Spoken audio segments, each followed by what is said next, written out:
بسم اللہ الرحمن الرحیم. السلام علیکم ورحمۃ اللہ وبرکاتہ.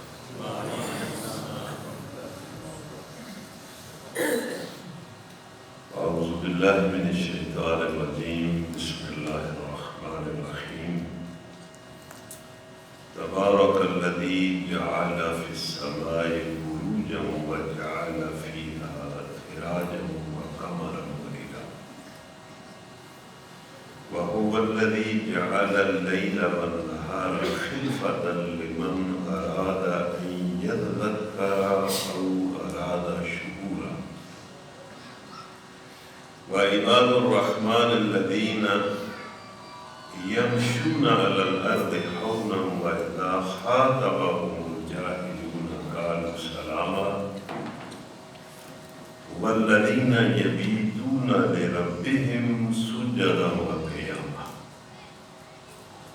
والذين يقولون ربنا اصرف عنا عذاب جهنم إن عذابها كان غراما إنها ساءت مستقرا ومقاما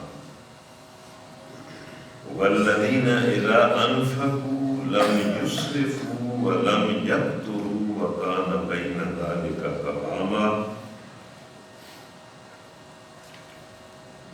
صدق اللہ العظیم. حضرات، کل کی طرح پہلی بات یہی ہے کہ ہم سب قرآن کے اس پڑھنے پڑھانے اور سننے سنانے اور سمجھنے کی اس توفیق پر اللہ کا شکر ادا کرتے ہیں. الحمدللہ. میں نے آپ سے عرض کیا تھا کہ شکر بہت اچھا جذبہ ہے اور بندہ جس نعمت پر بھی جس توفیق پر بھی اللہ کا شکر ادا کرتا ہے اللہ تعالیٰ اس کو بڑھا دیتا ہے، اس میں اضافہ کر دیتا ہے.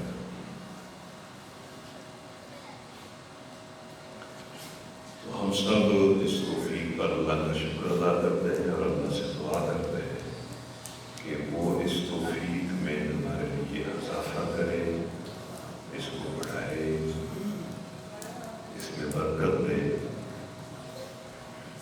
اور پھر دوسری بات یہ ہے کہ ہم آج بھی جہاں اللہ کا شکر ادا کرتے ہیں وہاں حضور نبی کریم صلی اللہ علیہ وسلم کو یاد کرتے ہیں اور ان پر محبت اور احترام کے ساتھ بے شمار مرتبہ درود و سلام کرتے ہیں. اللہم صلی وسلم علی سیدنا محمد وعلی آلہ وصحبہ اجمعین. پھر ہم سب اس طرح کا رسالہ آپ کے سامنے بیان کر رہے تھے کہ اس طرح کی مجلسیں بڑی بابرکت ہیں. اللہ ان کو بڑا پسند کرتا ہے، ان پر اللہ کی رحمت کا سایہ ہوتا ہے، ان میں دعائیں قبول ہوتی ہیں. تو ہم سب اپنے لیے، اپنے والدین کے لیے، اپنے گھر والوں کے لیے، اپنے بچوں کے لیے، اپنے بچوں کی اولاد کے لیے، اپنے بھائیوں بہنوں اہل و عیال کے لیے اور سب اہل ایمان کے لیے اللہ سے گناہوں کی معافی مانگتے ہیں، مغفرت طلب کرتے ہیں اور دنیا اور آخرت میں اس سے اس کا فضل اور اس کی رحمت طلب کرتے ہیں. اس کے بعد ہمارا آج کا سبق ہے یہ سورہ فرقان کا جو آخری رکوع ہے جس میں اللہ تعالیٰ نے اپنے پسندیدہ بندوں کی صفات بیان کی. ویسے تو سارے ہی اس کے بندے ہیں، لیکن جن بندوں کو میں پسند کرتا ہوں، جن سے میں خوش ہوتا ہوں، جو میری رحمت کے اصل حقدار ہیں، وہ اس طرح کے ہوتے ہیں. اللہ تعالیٰ نے بڑی تفصیل کے ساتھ ان کی تصویر ہمارے سامنے رکھی ہے کہ ان کی تصویر یہ ہو، تو ہمیں اپنے آپ کو اس تصویر کے سامنے رکھ کر جانچنا چاہیے کہ کیا ہم بھی اس تصویر کے قریب ہیں یا مطابق ہیں یا اس سے کتنے دور ہیں, کتنے نزدیک. تو یہ ہمارا یہ کل ہم نے رکوع شروع کیا تھا اور آج اس کو ہم انشاءاللہ مکمل کریں گے.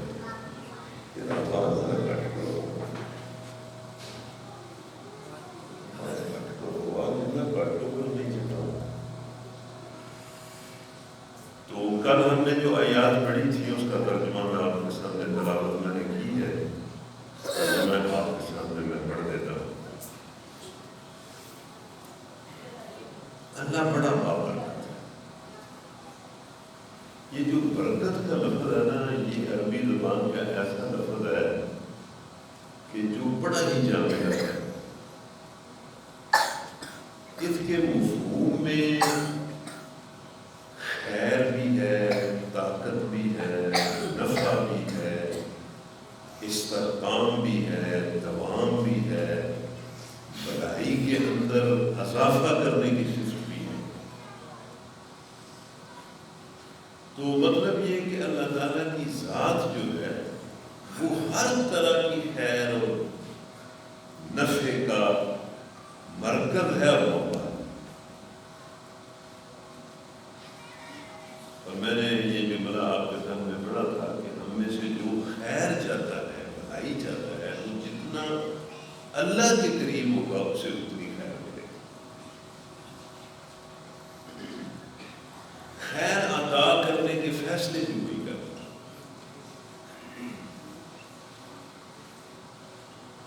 سارے فیصلے وہی کرتا ہے. تو اللہ بہت ہی بابرکت ہے جس نے آسمان میں برج بنائی.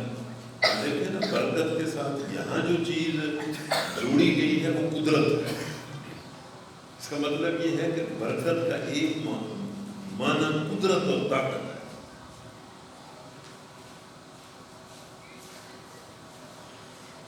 جس نے آسمان میں برج بنائے اور اس میں ایک چراغ اور ایک چمن کا چاند روشن کیا,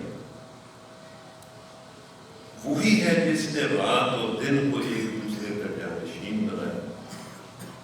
ہر اس شخص کے لیے جو سبق لینا چاہے یا شکر کرنا چاہے, اس کے لیے ان چیزوں میں درس موجود ہے.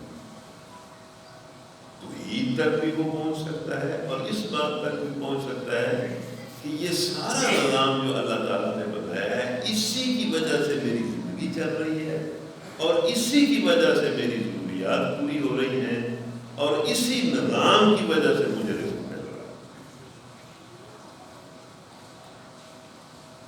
دیکھیں نا, یہ کہنا کہ میں اپنی روٹی کپڑے اور مکان کا خود وہ ہوں, یہ تو بڑی معمولی سی بات ہے. مطلب جس ہوا کے بغیر ہم 5 منٹ زندہ نہیں رہ سکتے, اس کو کس نے اتنی بڑی کثرت سے پیدا کیا ہوا ہے اور اس ہوا کو کوئی استعمال کرے. جس پانی کے بغیر زندگی ناممکن ہے, اس پانی کو کس نے پیدا کیا ہے. جس زمین کے بغیر زندگی ممکن نہیں ہے, اس زمین کا مالک اور پیدا کرنے والا کون ہے. تو یہ پورا نظام جو ہے بندے کو اللہ تعالیٰ کی طاقت اور قدرت کے ساتھ بھی جوڑتا ہے اور اس کی ربوبیت کے ساتھ بھی جوڑتا ہے.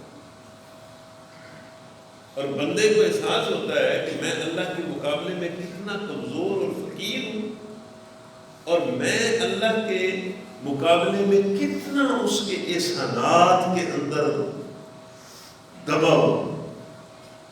سارے احسانات اس کے. اس کے بعد اللہ کہتا ہے رحمان کے اصلی بندے ہو گئے. اب اس بارے میں بھی علماء نے بات کی ہے کہ یہاں اللہ تعالیٰ نے اپنے اصلی بندوں کی بات کرنے کو اپنی صفت رحمت کے ساتھ جوڑا. مثلا اس نے یہ نہیں کہا کہ خالق کے اصلی بندے کون ہیں, علم رکھنے والے کے اصلی بندے کون ہیں. اس نے رحمان کے اصلی بندے کا مطلب یہ کہ جن بندوں میں یہ صفات ہیں ان کے ساتھ اللہ بڑا رحیم مہربان, اور وہی اللہ کی رحمت کے اصل حقدار ہے. ویسے تو سب کے ساتھ وہ رحم کر رہا ہے. اس دنیا میں دیکھے تو اس کی رحمت جو ہے وہ کوئی گناہ گار ہے یا کوئی نیک ہے یا کوئی کافر ہے یا کوئی منافق ہے، سب اسی کی دنیا میں رہتے ہیں، اسی کا رزق کھاتے ہیں. لیکن اللہ تعالیٰ کی رحمت کا اصل حقدار اور دائمی حقدار وہ یہ بندے جو زمین پر نرم چال چلتے ہیں. کل میں نے اس پر بات کی تھی. اور جاہل ان کے منہ آئے تو کہہ دیتے ہیں کہ تم کو سلام رہے. ہم تو یہ نہیں کر سکتے. ہم تو اپنی زندگی کو اور اپنے اخلاق کو تمہارے ساتھ الجھ کر برباد نہیں کر سکتے. ہم اپنے ایمان کو ضائع نہیں کر سکتے. جو اپنے رب کی حضور سجدے اور قیام میں راتیں گزارتے ہیں، جو یہ سمجھتے ہیں کہ ہم جتنے بھی نیک ہوں ہم اپنی نیکی کے زور پر اللہ کے عذاب سے نہیں بچ سکتے. اس سے دعائیں مانگتے ہیں، اے ہمارے رب جہنم کے عذاب سے ہم کو بچا لے. اس کا عذاب تو جان کا لاگو ہے، وہ تو بڑا ہی برا مقام ہے. جو خرچ کرتے ہیں تو نہ فضول خرچی کرتے ہیں نہ بخل کرتے ہیں، بلکہ ان کا خرچ دونوں انتہاؤں کے درمیان اعتدال پر قائم رہتا ہے. یہاں تک ہم پڑھا تھا. اس کے بعد اللہ تعالیٰ اس معاشرے میں جو بڑے بڑے گناہ تھے ان کا ذکر کرتا ہے اور کہتا ہے کہ میرے بندے ان گناہوں سے نہیں ملی جاتے. اس وقت جو اس معاشرے میں جن جرائم کے اندر، جن گناہوں کے اندر، جن گندگیوں کے اندر، جن غلاظتوں کے اندر، جن مظالم کے اندر، جس ظلم کے اندر اس وقت کا معاشرہ مبتلا تھا اور انسان جو تھے وہ اس پورے ماحول میں انسانیت سسک رہی تھی. دیکھیں یہ جو اللہ کی نافرمانی ہے یہ فساد ہے. یہ جب کسی معاشرے میں پھیلتی ہے تو ایک دوسرے کا انسان بڑا نقصان کرتا ہے. اور پھر جب اللہ کی نافرمانی پھیلتی ہے تو انسان گندے ہو جاتے ہیں، انسان شقی القلب ہو جاتے ہیں. آپ دیکھتے ہیں انسان جو ہے وہ انسان کے باوجود جب اللہ سے دور ہوتا ہے، اس کا نافرمان ہوتا ہے تو کیسے کیسے وہ کام کرتا ہے. بندہ حیران رہ جاتا ہے کہ یار یہ انسان ہے کہ جو اس طرح کی حرکتیں کرتا ہے. بس میں پچھلے دن مجھے میرے ایک دوست جو ہے وہ کہنے لگے کہ میرا ایک پڑوسی ہے وہ میرے پاس آیا. میں نے ایک مثال دے رہا ہوں کہ یہ اللہ کی نافرمانی، اللہ سے دوری، اللہ کی گرفت سے بے پرواہی یہ بندے کو بڑا شقی کر دیتی. اور بندہ خود اپنے لیے بھی عجیب و غریب اس کی شکل ہو جاتی ہے، دوسروں کے لیے بھی بڑا ظالم ہو جاتا ہے. وہ کہنے لگے میرے دوست جو میرے پاس ایک پڑوس میں میرے میں رہتا ہے وہ آیا، حالانکہ وہ بہت بڑے گھر میں رہتا ہے، بہت بڑی کوٹھی میں رہتا ہے، اور وہ میرے پاس آیا اور آ کر کہتا ہے مطلب کو کہنا چاہے اور کہہ نہ سکے. اور مجھے وہ کہتے ہیں کہ عرفان صاحب اس کی آنکھوں میں آنسو آ گئے. وہ بیچارہ رونے لگ گیا کہ وہ کوئی بات کرنا چاہتا ہے کر نہیں سکتا. اور بات اس نے کیا کی کہ میرے بچے عملاً مجھے مارتے ہیں.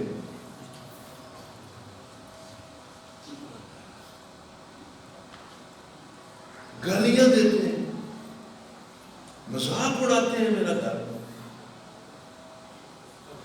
حالانکہ میں ساری زندگی میں نے ان کے لیے کمایا. اب باپ کو مارنا ہاتھوں سے یا اس کو گالیاں دینا یا اس کا مذاق اڑانا، آپ سوچ سکتے ہیں کہ یہ کس طرح کا انسان ہوتا ہے جو یہ کرتا ہے.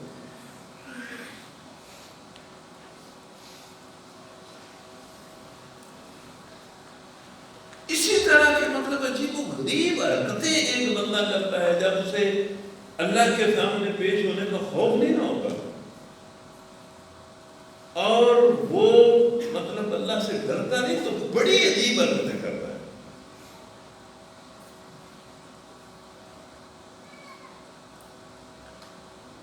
تو اس معاشرے میں جو بڑے بڑے جرائم لوگ کرتے تھے ان کا ذکر اللہ نے کیا ہے، اور اللہ نے فرمایا کہ میرے بندے اس طرح کے کام کرتے ہیں۔ اب دیکھیں وہ کون سے گناہ ہیں جس میں وہ معاشرہ مبتلا تھا، اور آج ہمارا معاشرہ بھی ایک طرح سے ان گناہوں کے اندر مبتلا ہے۔ لا یدعون مع اللہ الہا آخر، میرے بندے شرک نہیں کرتے۔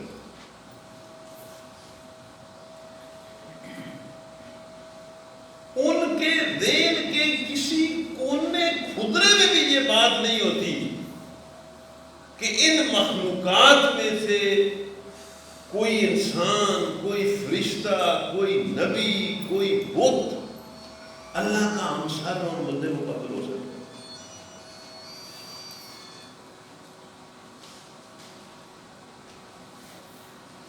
اب آپ کہیں گے کہ ہماری سوسائٹی میں تو شرک نہیں ہے۔ میں آپ کو ایک شرک کی دو شکلیں بتاتا ہوں جو ہماری سوسائٹی میں۔ ایک یہ کہ ہم اللہ کے حکم کے مقابلے میں اپنی خواہش کو کتنا بدل دیتے ہیں، اور قرآن میں آتا ہے کہ بدترین مشرک وہ ہے جو اپنی خواہشات نفس کو الہ بنا لے، کہ ایک طرف اللہ کا حکم ہوتا ہے اور ایک طرف اس کی خواہش ہوتی ہے، وہ اللہ کے حکم کی کوئی پرواہ نہیں کرتا اور اپنی خواہش کو پورا کرتا ہے۔ اور جس معاشرے میں خواہشات جو ہیں وہ خدا بن جاتی ہیں، اس معاشرے میں تو بڑی بڑی اسمبلیاں اپنی خواہشات کی بنیاد پر قانون بناتی ہیں، اور خواہشات کا ایک پورا پلندہ ہوتا ہے جو قوم پر غالب آ جاتا ہے۔ کچھ لوگوں کی خواہشات ہیں جو لوگوں پر حکومت کر رہے ہیں۔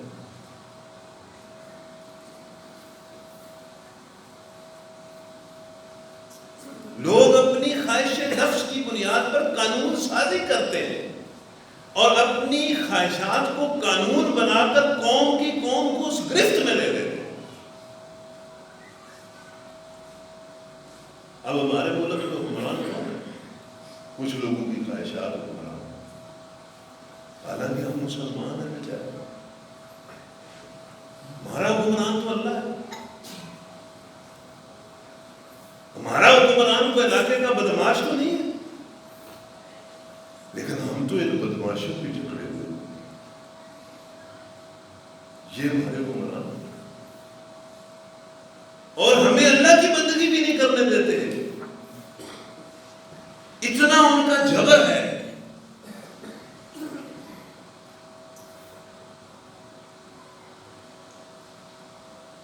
پھر ایک مجاہد نے تقریر کی لاہور میں، مجھے آج تک اس کی تقریر یاد ہے، کل بھی شاید میں نے یہ بات کی۔ اس نے کہا یہ عرب کے لوگ کہتے ہیں کہ یا رسول اللہ کہنا شرک ہے۔ ان سے بندہ پوچھے، یہ جو عرب کے حکمران ہیں، کہ تم کہتے ہو یا رسول اللہ کہنا شرک ہے، یا بش کہنا شرک نہیں ہے؟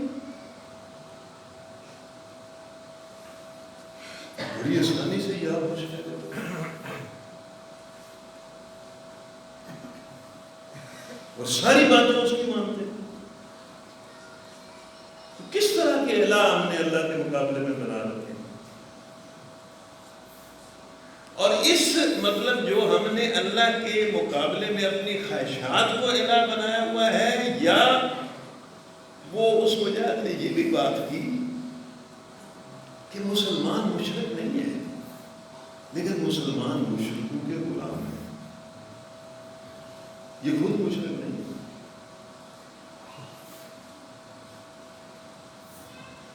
لیکن یہ مشرکوں کے غلام ہیں، جو انہیں مشرک کہتے ہیں وہ کر رہے ہیں۔ تو اب نفس پرستی اور کافر پرستی نے ہمیں کہاں پہنچا دیا؟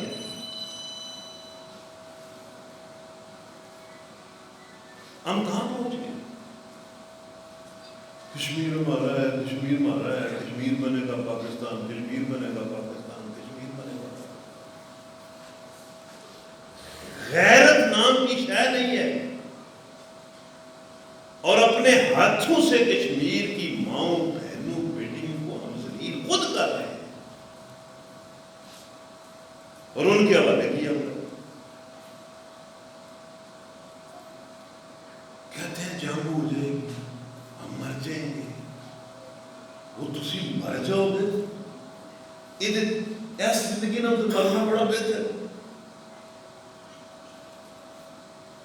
کتنا جب بندہ مشرک ہو جاتا ہے، اس کے اندر شرک پیدا ہو جاتا ہے، تو وہ پرلے درجے کا بزدل ہو جاتا ہے، اس کے اندر کوئی غیرت نہیں ہے۔ واللہ یہ بات آپ سمجھ لیں، توحید نہ ہو، نہ کوئی غیرت رہتی ہے، نہ کوئی عزت رہتی ہے، نہ کوئی مطلب سہارا رہتا ہے، ہر چیز ختم ہو۔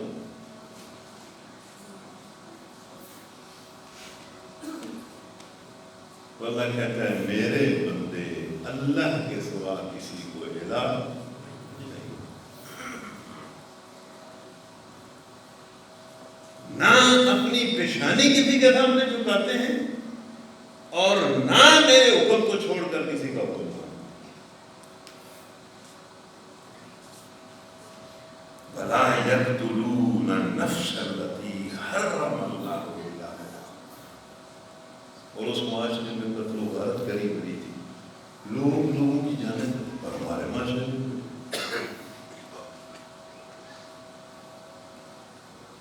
جس ملک میں روزانہ اتنے بڑے قانون، اتنی بڑی ایجنسیوں کے سائے میں روزانہ سینکڑوں لوگ بے گناہ قتل ہوتے ہیں،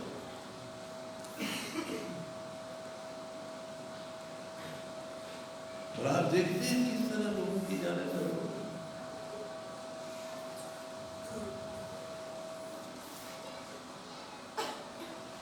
حالانکہ ایک جان کا قتل، قرآن کہتا ہے کہ ایک جان کا قتل اتنا بڑا جرم ہے کہ جس طرح ساری انسانیت کا۔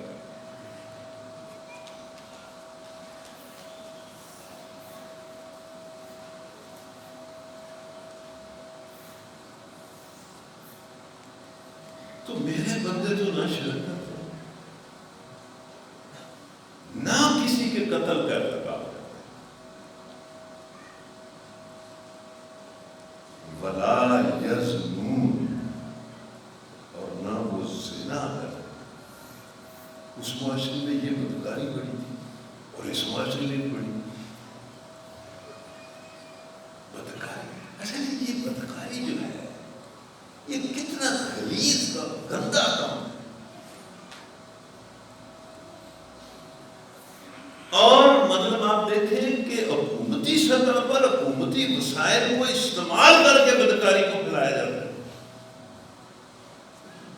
یہ کتنا نئی نسل کے ساتھ صورت ہے۔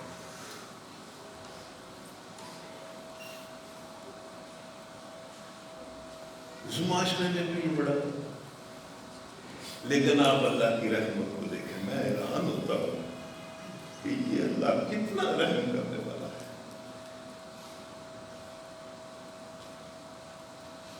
کہ جو معاشرہ شرک کے اندر مبتلا تھا، جو معاشرہ قتل و غارت گری کے اندر مبتلا تھا، جو معاشرہ بدکاری کی گندگی سے لت پت تھا، اس کا ذکر کرنے کے بعد کہا کہ جو توبہ کر لے گا اس کو معاف کر۔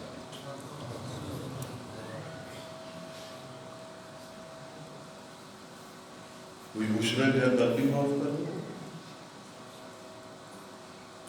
کوئی قاتل ہے تب بھی معاف کر دوں گا، کوئی بدکار ہے تب بھی معاف کر دوں گا۔ یہ گناہ بڑے بڑے ہیں۔ میں یفعل ذلک یلقى اثاما یضاعف له العذاب یوم القیامۃ ویخلد فیہ مہانا۔ جو ان گناہوں کے ساتھ میرے پاس آ گیا اس کو میں بڑا شدید عذاب دوں گا۔ لیکن الا من تاب وآمن، مگر جو توبہ کر لے، ایمان لے آئے اور نیک عمل کرنے لگے، اس کی میں ان برائیوں کو بھی اچھائیوں میں بدل دوں گا۔ اس کا مطلب یہ نہیں ہے کہ جتنی اس نے برائیاں کی ہوں گی اس ایک ایک برائی کو گن کر میں نیکی کا اسے اجر دوں گا۔ مطلب یہ کہ اس کی زندگی کو برائیوں سے پاک کر کے نیکی میں تبدیل کر، اگر وہ سچی کرتا ہے۔ جہاں وہ برائیاں کرتا تھا شوق سے، اب وہ انتہائی شوق سے نیکیاں کرے گا، اور ایک ایک برائی کو یاد کر کر کے وہ جتنی شرمندگی کا، جتنی معافی کا مجھ سے اظہار کرتا رہے گا، میں ہر معافی کے بدلے اس کو اجر دوں گا۔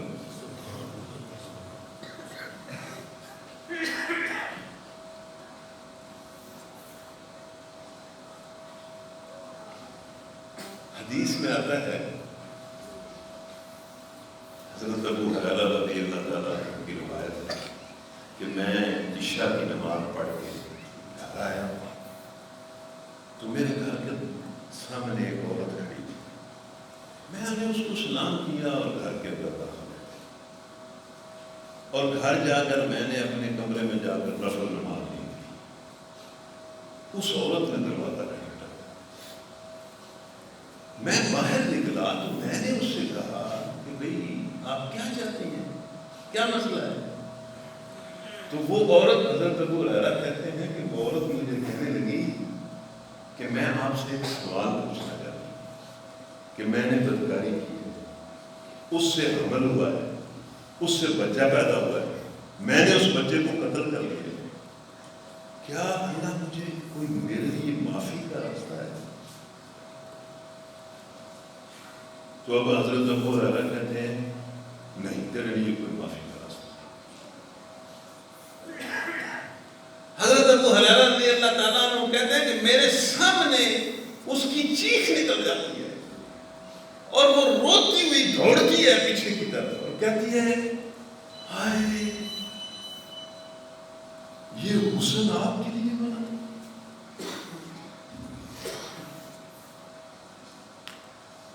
حضرت ابو ہریرہ کہتے ہیں کہ میں صبح اٹھ کر مسجد میں گیا، اللہ کے رسول صلی اللہ علیہ وسلم کے پیچھے نماز پڑھی، نماز پڑھنے کے بعد میں نے ان کو سارا واقعہ سنا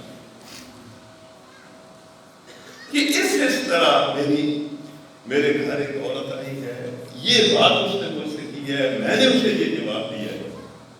حضرت ابو ہریرہ کہتے ہیں کہ نبی صلی اللہ علیہ وسلم نے مجھے کہا کہ ابو ہریرہ تم نے کتنا غلط جواب دیا، کیا تم نے یہ آیت نہیں پڑھی کہ شرک کرنے والے، قتل کرنے والے، بدکاریاں کرنے والے اگر توبہ کر دے تو اللہ معاف کر دیتا ہے؟ تو نے یہ کیا کیا؟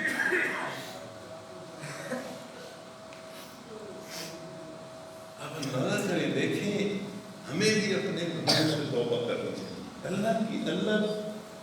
اللہ کا دامن مغفرت بڑا وسیع ہے، اس نے رحمت کے سارے گیٹ کھولے ہوئے ہیں، ہم کیوں نہیں اس میں داخل ہوتے؟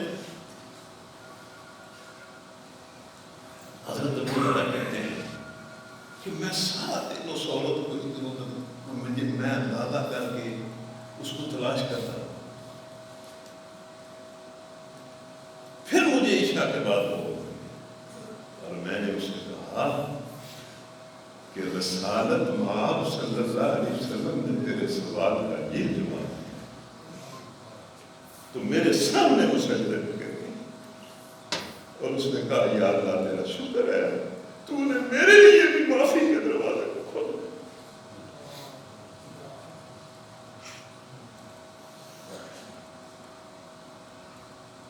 ہم کیوں نہیں معافی مانگتے؟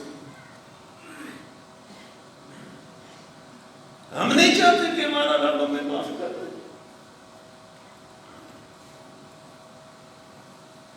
ہم نے جو ظلم اپنے اوپر کیے ہیں ہم کیوں نہیں ان کو دھونا چاہتے؟ کیا انہی کے ساتھ ہی مرنا چاہتے ہیں؟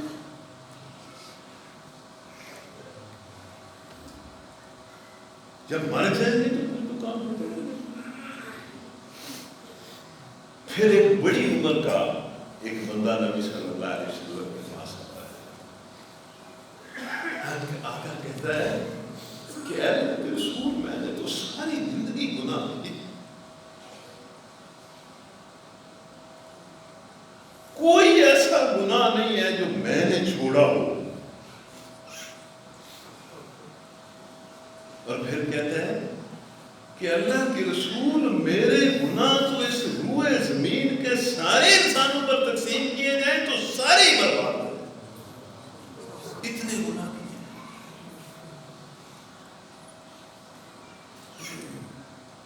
نبی صلی اللہ علیہ وسلم اس سے کہتے ہیں کہ تو مسلمان ہو گیا، تو ایمان لے آیا. وہ نبی صلی اللہ علیہ وسلم کے سامنے کہتا ہے میں گواہی دیتا ہوں کہ اللہ کے سوا کوئی معبود،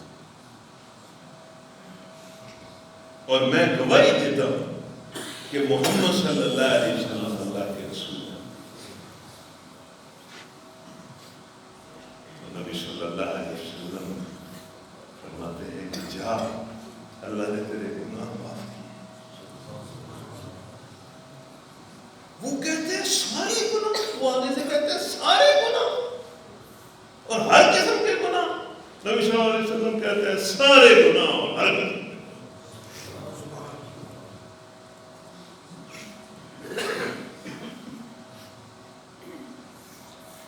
سو شرک ہو کچھ ہو، یہ ایک آیت قرآن مجید میں جو ہے نا وہ بڑی عجیب آیت ہے کہ جس آیت میں قرآن کی جس آیت میں اللہ تعالیٰ نے اپنی رحمت کا سب سے زیادہ اظہار کیا ہے، اس میں اللہ نے مخاطب کیا ہے مجرم لوگوں کو.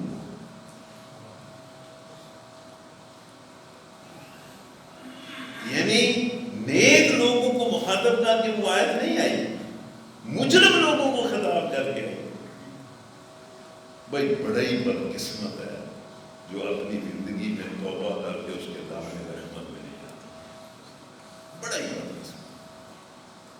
وہ آیت سورۃ عمر کی قُلْ يَا عِبَادِيَ الَّذِينَ أَسْرَفُوا عَلَىٰ أَنفُسِهِمْ، اے محمد صلی اللہ علیہ وسلم میرے ان سارے بندوں کو میرا یہ پیغام پہنچا دو جنہوں نے شرک کر کے، قتل کر کے، بدکاریاں کر کے اپنے آپ پر ظلم اٹھائے ہیں، ان کو میرا یہ پیغام پہنچا دو لا تقنطوا من رحمت اللہ، اللہ کی رحمت سے مایوس ہونے کی کوئی بات.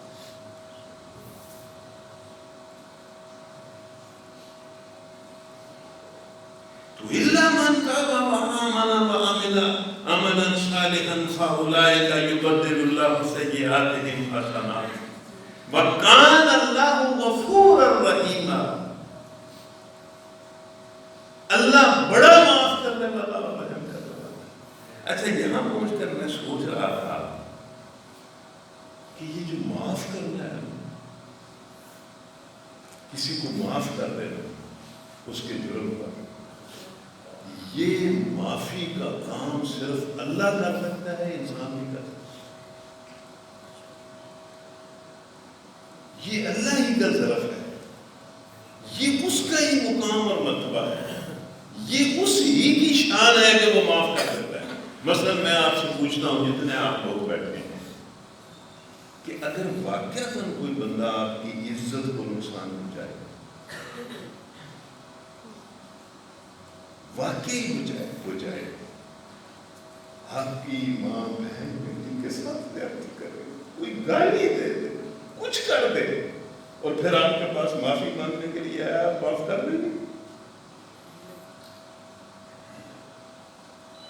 مجھے بتائیں.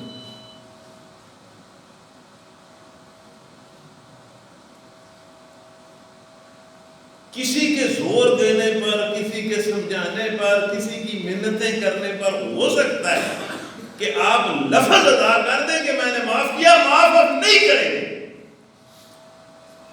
اتنا حوصلہ ہی نہیں ہے.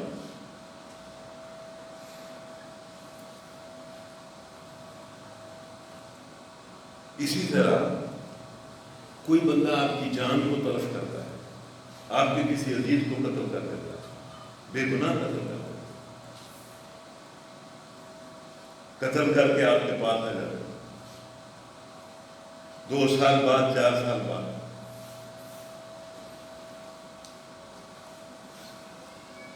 وہ معافی مانگتا ہے۔ میں کہتا ہوں ہو سکتا ہے آپ لفظوں سے معاف کر دیں، آپ معاف نہیں کر سکتے۔ میرے سامنے ایک بزرگ نے، بالکل میرے سامنے، میرے گھر کے سامنے ایک بزرگ نے ایک بزرگ سے کہا کہ سنا ہے بھائی وہ جو قتل ہوا تھا اس کی صلح ہو گئی، آپ کا جو قتل ہوا تھا بھتیجا، ظاہر وہ ایک دوسرے کو جانتے تھے، وہ ایک بزرگ کہنے لگے ان سے میں سنا ہے وہ صلح ہو گئی ہے۔ تو میرے سامنے، میں نے کانوں سے سنا، میرے سامنے وہ جن کا بھتیجا قتل ہوا تھا وہ کہنے لگے چودھری صاحب قتل کی کوئی صلح ہو گئی، آگے ہم چھڑ دیتا ہے، قتل کی کیڑی معافی ہے کہ نہیں بندہ معاف کر سکتا، یہ قیامت کے دن کی تلافی ہوگی۔ کوئی گالی دے نا تو اس کو بندہ معاف نہیں کر سکتا، یہ اللہ کی شان ہے کہ وہ معاف کرے۔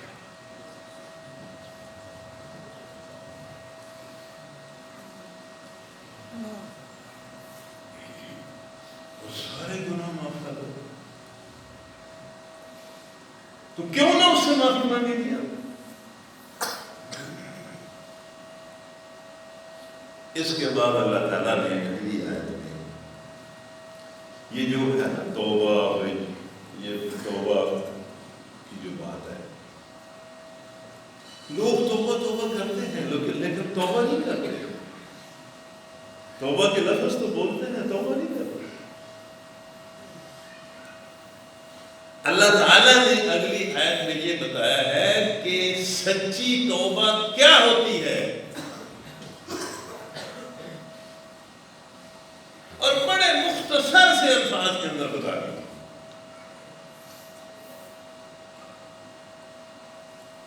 اور جب تک اس طرح توبہ نہ ہو توبہ قبول نہیں ہوتی، اور نہ وہ توبہ ہے۔ بالکل 2 لفظوں میں اللہ نے بتا دیا۔ آپ اگر مطلب ظاہر ہے کہ میں جتنا اپنے گناہوں کو جانتا ہوں یا اپنے ذہن کو جانتا ہوں یا جس طرح میں زندگی گزار رہا ہوں مجھے تو پتا ہے نا، تو آپ بھی اپنے آپ کو سارے جانتے ہیں۔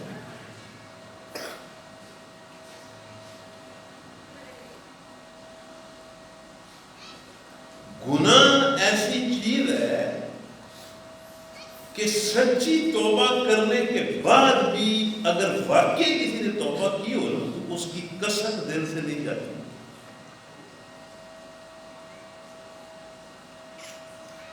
اور وہ مرتے دم تک بیچارہ بلکتا ہے۔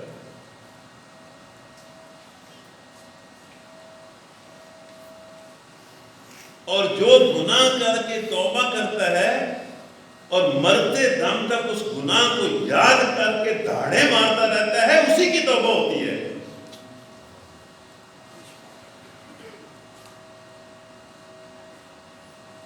اللہ فرماتا ہے وَمَنْ تَابَ وَعَمِلَ صَالِحًا فَإِنَّهُ يَتُوبُ إِلَى اللَّهِ مَتَابًا۔ وَمَنْ تَابَ وَعَمِلَ صَالِحًا فَإِنَّهُ يَتُوبُ إِلَى اللَّهِ مَتَابًا۔ جو شخص توبہ کر کے اپنے عمل کو نیک بنا لے، اپنی زندگی کو نیک بنا لے، اپنے رویے کو نیک بنا لے، وہ اللہ کی طرف بڑھتا ہے جیسا کہ بیت نے کہا ہے۔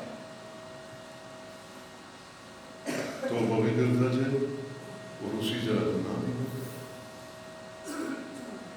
توبہ بھی کرتا جائے اور نیکیوں کے ساتھ اس کا بتا دو۔ یہ کیسی توبہ؟ جو شخص توبہ کر کے نیک عملی اختیار کرتا ہے، بڑی مختصر سی بات ہے، جو شخص توبہ کر کے نیک عملی اختیار کرتا ہے وہ تو اللہ کی طرف توبہ کرتا ہے، پلٹ آتا ہے جیسا کہ اس کی طرف پلٹنے کا حق ہے۔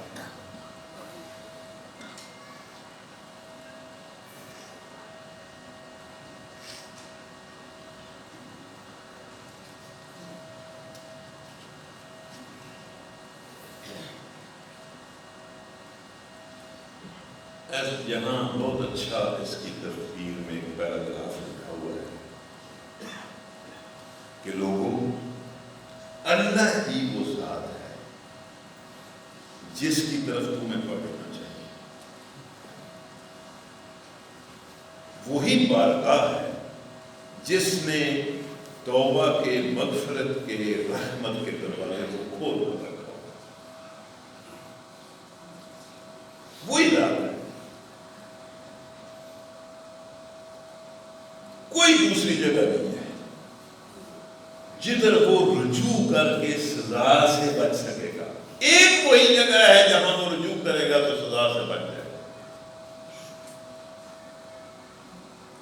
اور ایک ہی وہ جگہ ہے جہاں وہ نیکیاں لے کر جائے گا تو اس کا اجر پائے گا، نہ کوئی گناہوں کو معاف کر سکتا، نہ کوئی نیکیوں کو بدلا دے سکتا۔ ایک کوئی بات جس نے گناہوں کو معاف بھی کرنا ہے اور نیک عملی کی قدر بھی کرنی ہے۔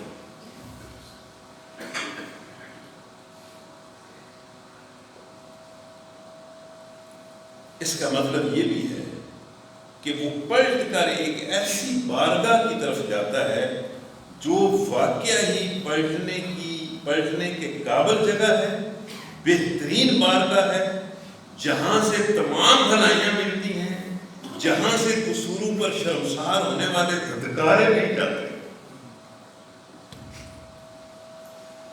کوئی اپنے قصور پر شرمندہ ہو کر اس کے دربار میں جاتا ہے، وہ اٹھاتا نہیں،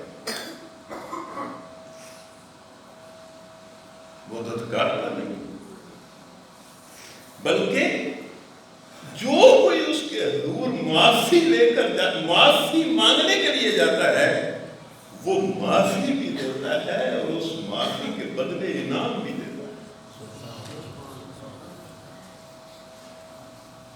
جہاں معافی مانگنے والے کے جرم نہیں گنے جاتے بلکہ یہ دیکھا جاتا ہے کہ وہ توبہ کا کون سا جذبہ لے کر آیا ہے، جہاں بندے کو وہ آقا ملتا ہے جو انتقام کرنے کے لیے، انتقام لینے کے لیے نہیں بیٹھا ہوا، بلکہ اپنے ہر شرمسار غلام کے لیے دامن رحمت کھول کر بیٹھا ہوا۔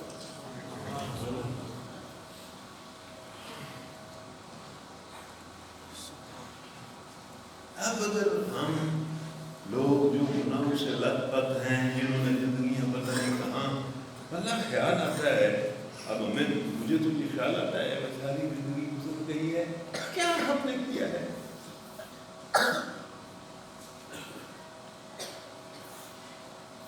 جس اللہ نے پیدا کیا ہے، جو اس زندگی کو چلا رہا ہے، جس نے اتنی زندگی اتنی سہولت اور فراخی کے ساتھ دی ہے، ہم نے اس کا کیا کیا؟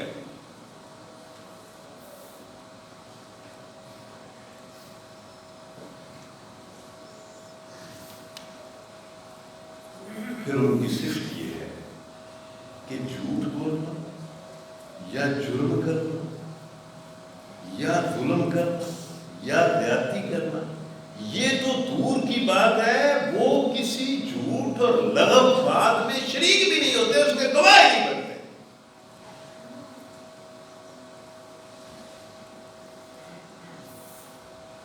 وَلَا يَشْهَدُونَ الزُّورَ وَإِذَا مَرُّوا بِاللَّغْوِ مَرُّوا كِرَامًا،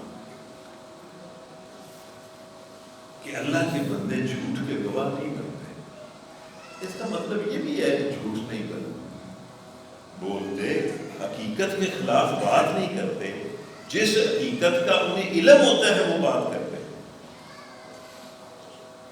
جس حقیقت کا انہیں علم نہیں ہوتا وہ نہیں کرتے۔ کسی لغو، مطلب ایک تو ہے نا کہ بھئی جھوٹی بات، جھوٹا کام، کسی لغو اور فضول کام کے اندر بھی وہ شریک نہیں ہوتا، بلکہ ایسی کوئی لغو بات ہو تو اس سے وہ گزرتے ہیں تو شریفوں کی طرح گزر جاتے ہیں، اس کے حصے دار نہیں بنتے۔ اب اس کے بعد میرا خیال ہے کہ یہ جو اگلی آیت ہے، اگر یہ ہم یہ کہیں کہ یہ جو ہم لوگ بیٹھے ہیں ہمارے بارے میں، تو آپ کہیں گے ہمارے بارے میں 1400 سال پہلے آیت کیسے سامنے؟ لیکن یاد رکھیں کہ یہ قرآن قیامت تک کے لوگوں کو ہے، اور جس موقع کی مناسبت سے اس وقت اللہ نے بات کی ہے، اس طرح کا موقع جہاں جہاں قیامت کے دن تک آئے گا وہ آیت وہاں فٹ ہو جائے گا۔ اب میں تو یہ کہوں گا کہ اچھی بات ہے، آپ آئے ہیں، آپ قرآن سننے کے لیے آئے ہیں، آپ اور لوگوں کو بھی دعوت دیں اور دیں اور دیں، یہ ایک موقع ہے کہ ہم یہاں بیٹھ کے کوئی قرآن کی باتیں سن رہے ہیں، لیکن کیا بس آنا ہے اور بیٹھنا ہے اور سننا ہے اور چلے جانا؟ کیا یہی کرنا ہے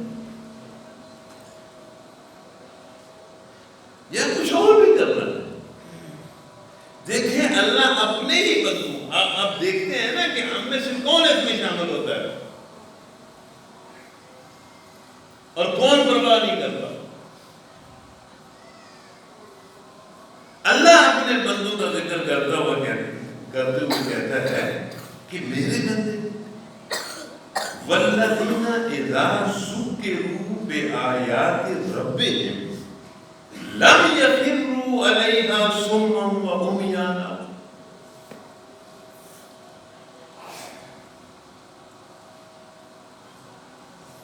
میرے بندے وہ ہیں، اب آپ مطلب خود اپنے آپ کو، میں تو آپ کو دعوت دیتا ہوں، اپنے آپ کو بھی دعوت دیتا ہوں، ظاہر ہے یہ تو ایک اتفاق ہے نا کہ میری زبان سے قرآن جو ہے وہ ادا ہو رہا ہے، ورنہ میں بھی قرآن کا مخاطب ہوں، آپ بھی قرآن کا مخاطب، بلکہ پہلے میں ہوں پھر آپ،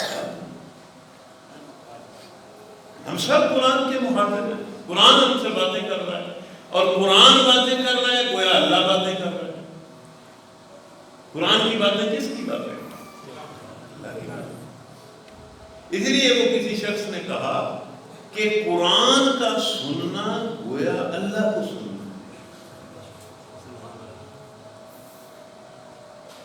ظاہر ہے جو قرآن کو سنتا ہے کس کو سنتا ہے؟ اللہ کو سنتا ہے، قرآن اللہ کا کلام ہے۔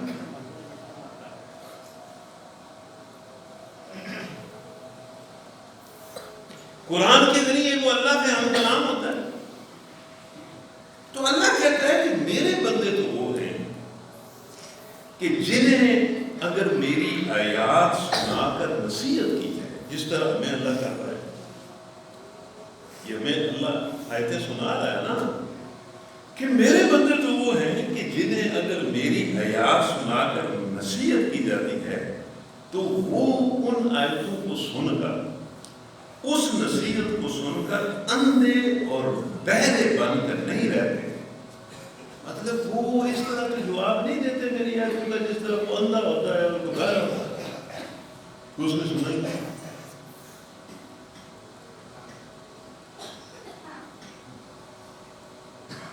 اس کا مطلب یہ ہے کہ جو بندہ اللہ کی آیتیں سن کر اپنے آپ کو ان کے مطابق نہیں کرتا وہ اندھا بھی ہے، بہرا ہے، بلکہ بدترین اندھا ہے، بدترین بہرا۔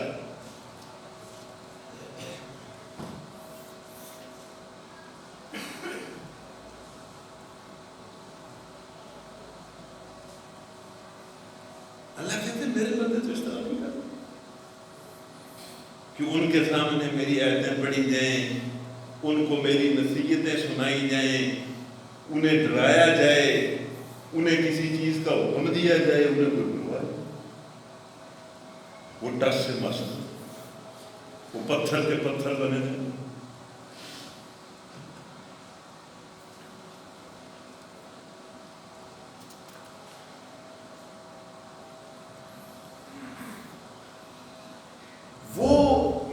آیتوں پر اندھے بہرے بن کر نہیں گرتے، لیکن یہاں گرنے کا جو لفظ ہے یہ اپنے لغوی معنی کے لیے نہیں ہے بلکہ محاورے کے طور پر استعمال ہوا ہے. جیسے ہم اردو زبان میں کہتے ہیں کہ دیکھو یہ جہاد سن کر جہاد کا حکم سن کر بیٹھ گیا ہے، تو بیٹھ جانے کا یہ مطلب تو نہیں ہے کہ اس کو اللہ نے جہاد کا حکم دیا اور بیٹھ گیا.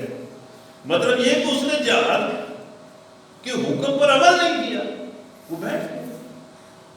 تو ہم جو آیتیں لوگوں کو میرے بندوں کو جب آیتیں سنائی جاتی ہیں تو وہ اندھے اور بہرے بن کر گرتے نہیں ہیں. بس آیت کا مطلب یہ ہے کہ وہ ایسے لوگ نہیں ہیں جو اللہ کی آیات سن کر ٹس سے مست ہوں، بلکہ وہ ان کا گہرا اثر قبول کرتے ہیں. اب ہم پتہ نہیں کتنا اثر قبول کرتے ہیں.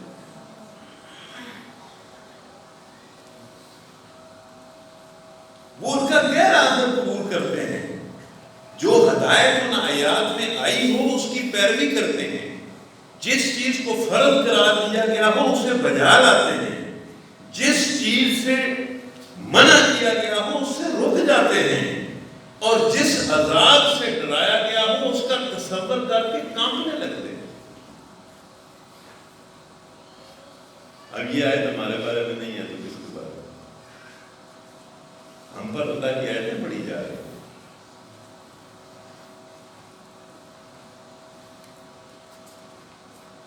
اس کے بعد اگلی ایک مطلب صفت اللہ اپنے بندوں کی بتاتا ہے، اور وہ بھی اگر کوئی اللہ کا بندہ ہے نا تو از خود وہ صفت اس کے اندر ہے، اور اگر وہ اللہ کا بندہ نہیں ہے تو وہ صفت اس کے اندر نہیں. وہ کیا ہے وہ دیکھیں. وہ بڑی آپ کے مطلب کی بات ہے، ساری مطلب کی باتیں ہیں. اللہ اپنے بندوں کے بارے میں کہتا ہے وَالَّذِينَ يَقُولُونَ رَبَّنَا هَبْ لَنَا مِنْ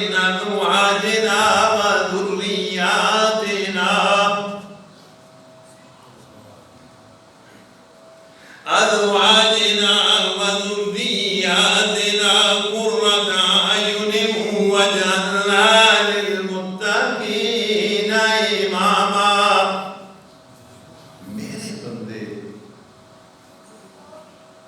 اندر کے احساس کی وجہ سے، اندر کی تمنا کی وجہ سے میرے سامنے حاضر ہوتے ہیں، دعائیں کرتے ہیں، ہاتھ اٹھا کر کہتے ہیں یا اللہ ہماری بیٹیوں کو اور ہماری اولاد کو ہماری آنکھوں کی ٹھنڈک بنا، اور ہم کو پرہیزگاروں کا امام بنا. اب کیا آپ نے اس سے کیا محسوس کیا، کیا دعا کرتے ہیں؟ اب دیکھیں ہر کسی کو فکر ہے اپنی بیوی بچوں کے روٹی کی، کپڑے کی، ان کی ضروریات کی،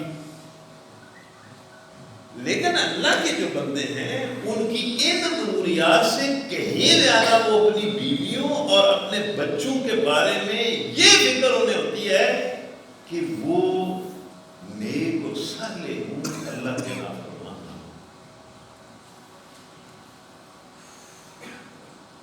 دیکھیں ہمارے معاشرے میں ڈاکٹر بن جائے، انجینئر بن جائے، یہ ہو جائے، وہ ہو جائے، چھوٹے چھوٹے بچے ہوتے ہیں اور ان پر ہم کتنی محنت کرتے ہیں کیا کرنے کے لیے. بھائی دنیا کی یہ ضرورت، یہ کوئی غلط نہیں ہے، لیکن یہ کہ کیا یہ احساس ہمیں ہے کہ ہم ان بچوں کو آگ سے، جہنم کی آگ سے بچا لیں اور اللہ کے نیک اور صالح بندے ہیں.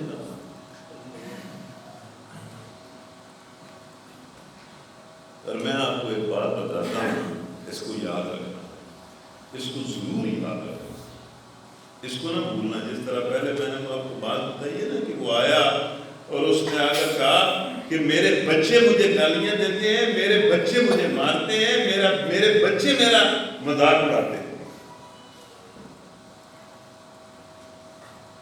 آپ یاد رکھنا کہ کوئی ڈاکٹر، کوئی انجینئر،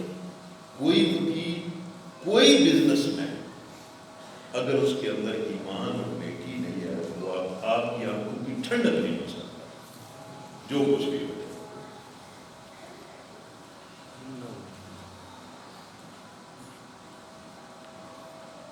اس بچے سے آپ کو دل کا سکون اور اطمینان نہیں مل سکتا،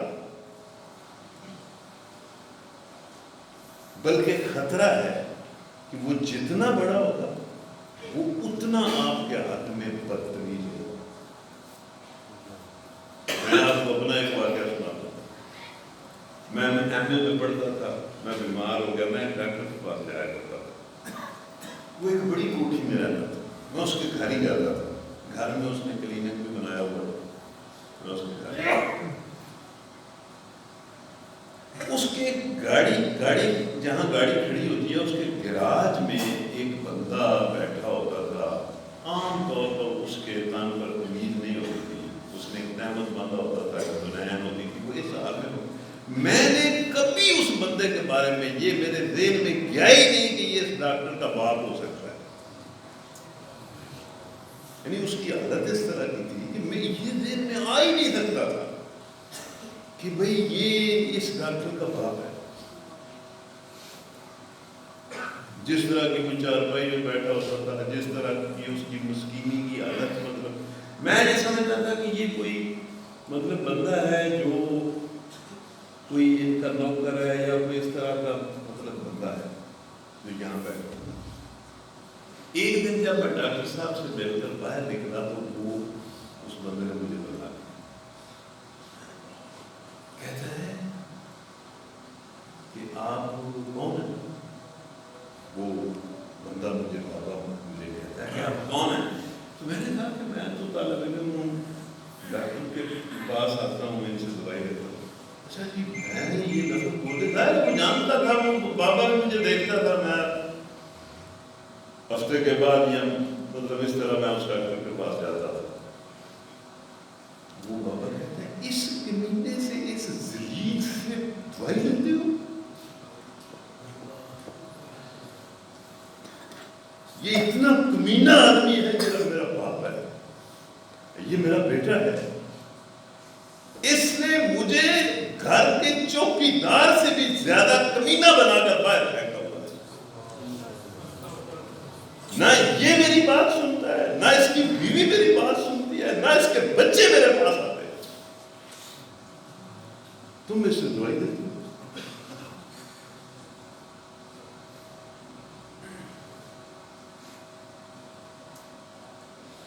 ایک اور ڈاکٹر صاحب کے بارے میں، مطلب یہاں کوئی یہ ایسی بات نہیں ہے، بڑے بڑے سالے لوگ بھی ہوتے ہیں اپنے والدین کے ساتھ، بہت اچھا سلوک ہے. لیکن یہ کہ یہ یاد رکھیں، کوئی افسر، کوئی سی ایس پی افسر، کوئی بہت بڑا مالدار، کوئی بہت بڑے عہدے پر فائز بندہ آپ کی آنکھوں کی ٹھنڈک نہیں ہو سکتا. آنکھوں کی ٹھنڈک نیک بچہ ہی ہو سکتا.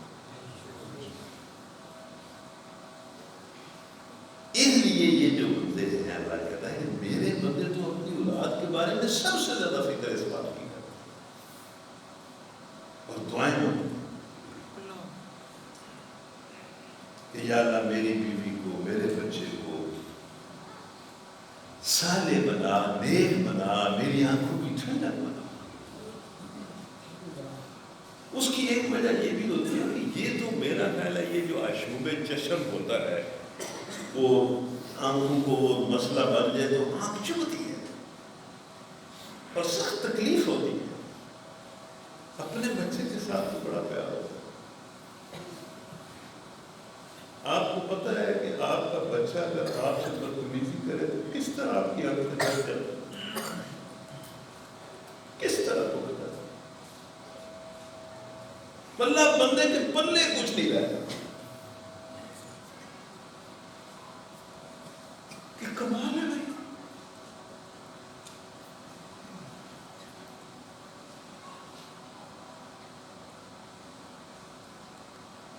اولاد کے ساتھ بندے کا ایک نیچرل فطرتی ایسا تعلق ہوتا ہے. وہ مثلا خدا نخواستہ اگر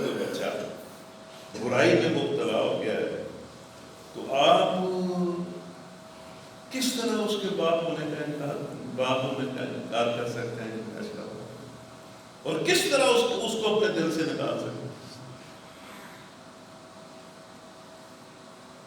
تو اس لیے اس آیت میں یہ بات بالکل ہمیں سمجھائی گئی ہے کہ اپنی اولاد کی دنیاوی ضروریات کو پورا کرنے کے لیے ضرور دوڑ دھوپ کرے، لیکن اس بات کی فکر کرے کہ یہ نیک اور صالح ہو، ان کے اندر انسانیت پیدا ہو.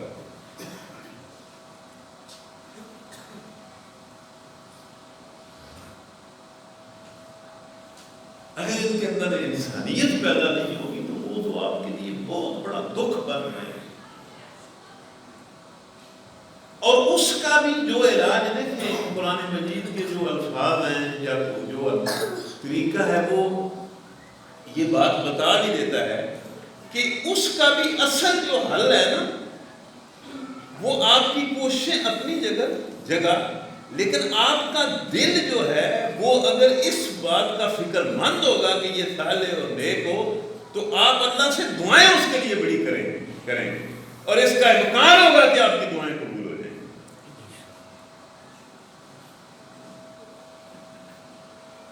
دعائیں کریں اس کے لیے، وہ نیک اور صالح. اور میں تو بالکل اللہ کے گھر میں کھڑے ہو کر کہتا ہوں کہ میرے سے آپ سب کے بچوں اور بچیوں کو اللہ نیک اور صالح، نیک اور صالح.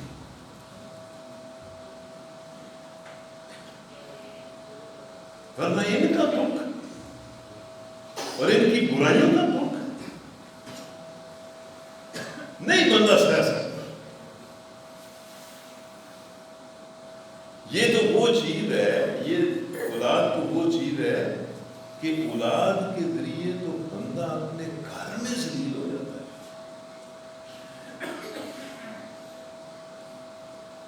اور منہ دکھانے کی طاقت نہیں رہتا، باہر نکلتا نہیں ہے.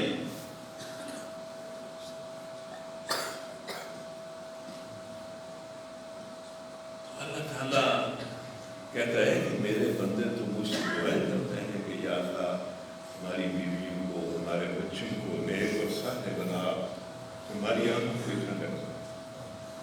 اور یہ پھر میں آپ کو واللہ یہ بات دیتا ہوں کہ حقیقت یہ ہے کہ جو اولاد نیک ہے وہی آنکھوں کی ٹھنڈک ہے، وہی دوسری اولاد آنکھوں کی ٹھنڈک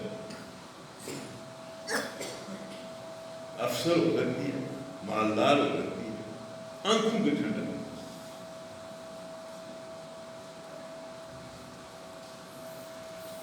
یہ ساری صفتیں بیان کرنے کے بعد اللہ کہتا ہے، یہ اب آخری اللہ کا اعلان ہے. اللہ اپنی طرف سے اعلان کرتا ہے کہ میرے پسندیدہ بندے اس طرح کے ہوتے ہیں، اس طرح کے ہوتے ہیں، اس طرح کے ہوتے ہیں.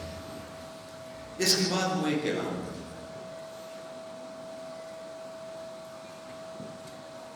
اور اعلان یہ کرتا ہے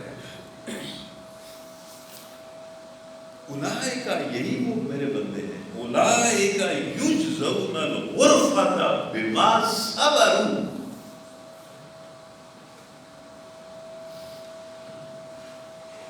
یہ میرے بندے ہیں جو اپنے صبر کا پھل منزل بلند کی شکل میں پائیں.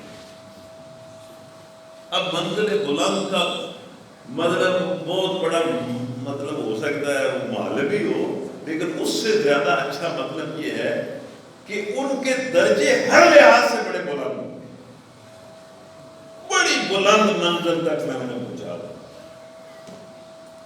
لیکن اس میں جو قابل غور بات ہے، اگر آپ کا دھیان میری طرف ہے، اللہ کرے آپ کا دھیان ادھر ہی ہو، قرآن کی طرف ہی ہو، کہ اللہ کہتا ہے کہ یہ میرے بندے جو میرے ہاں اعلیٰ درجہ پائیں گے، بلند درجہ پائیں گے، بلند مقام پائیں گے، بہت اچھا اجر پائیں گے، یہ پائیں گے اجر اپنے صبر کے بدلے.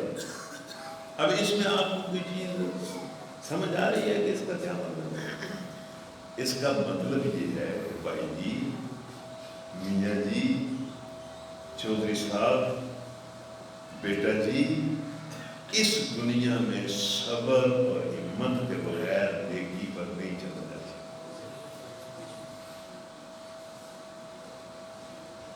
صبر کے بغیر گناہ چھوڑے جا سکتے، نہ صبر کے بغیر نیکیاں جا، اور صبر ہوتا ہے کہ حالات کے جو جس قسم کے بھی حالات ہیں ان حالات میں اپنے آپ کو قابو کر کے اللہ جن اعمال سے روک رہا ہے ان سے بندہ رک جائے، اور اللہ جن اعمال کے کرنے کا حکم دے رہا ہے ان کو بندہ کر دے، یہ سب ہے۔ اور آپ مجھے بتائیں کہ اس صفت کے بغیر کوئی بندہ گناہ چھوڑ سکتا ہے اس صبر کے بغیر، اور صبر کے بغیر کوئی نیکی اختیار کر سکتا ہے؟ بالکل، جس نے کسی غلط کام کو چھوڑنا ہے اس نے اپنے اندر ایک طاقت پیدا کرنی ہے پھر چھوڑنا،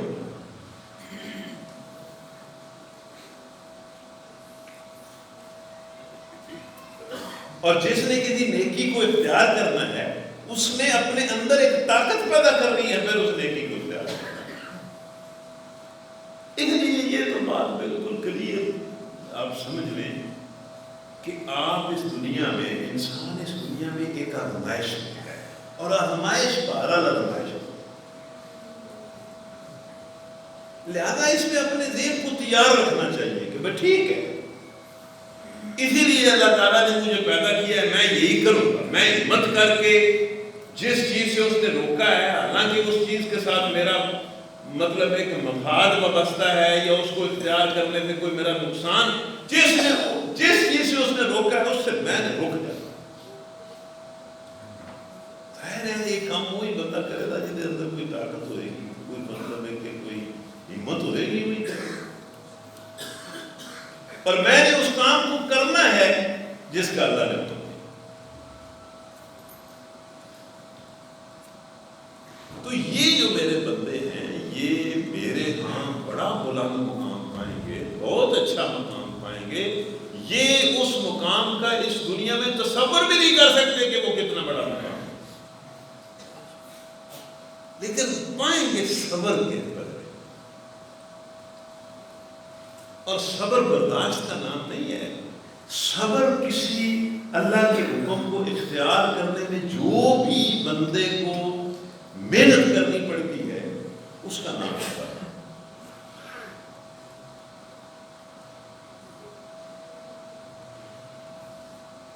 وَيُلَقَّوْنَ فِيهَا تَحِيَّةً وَسَلَامًا، اور انہی لوگوں کا استقبال میرے ہاں آداب سے اور تسلیمات سے، میرے فرشتے ان کا استقبال کریں گے، خالدین فیہا، اور یہ بہترین حالت میں بہترین اجر کے ساتھ بہترین خوشی اور بہترین لطف کے ساتھ ہمیشہ کی زندگی پائیں گے۔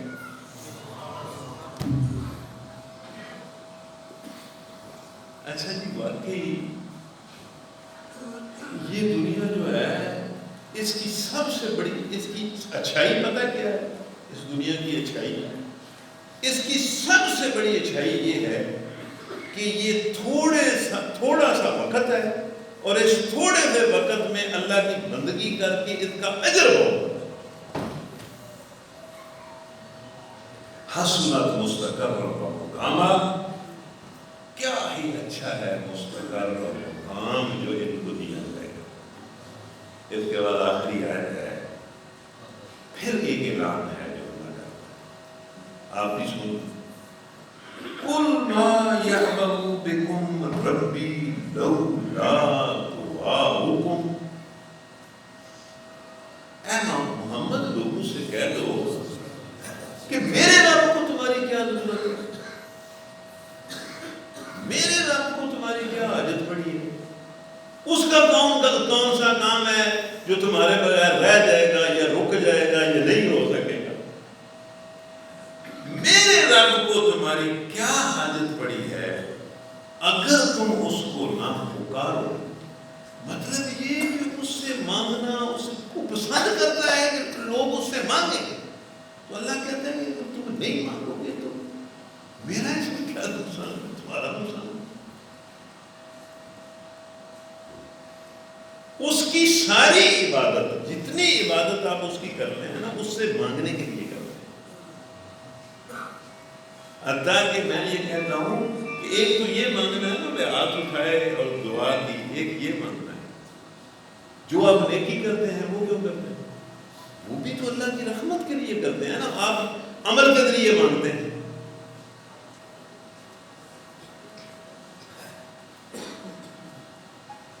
اور ظاہر بات ہے عمل کے ذریعے مانگنا زیادہ اچھا ہے.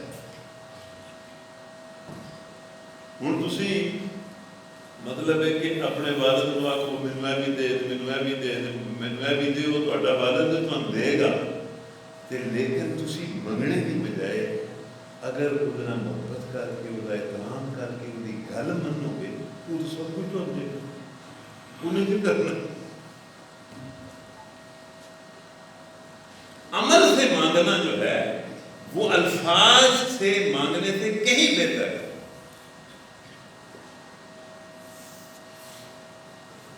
فَقَدْ كَذَّبْتُمْ فَسَوْفَ يَكُونُ لِزَامًا.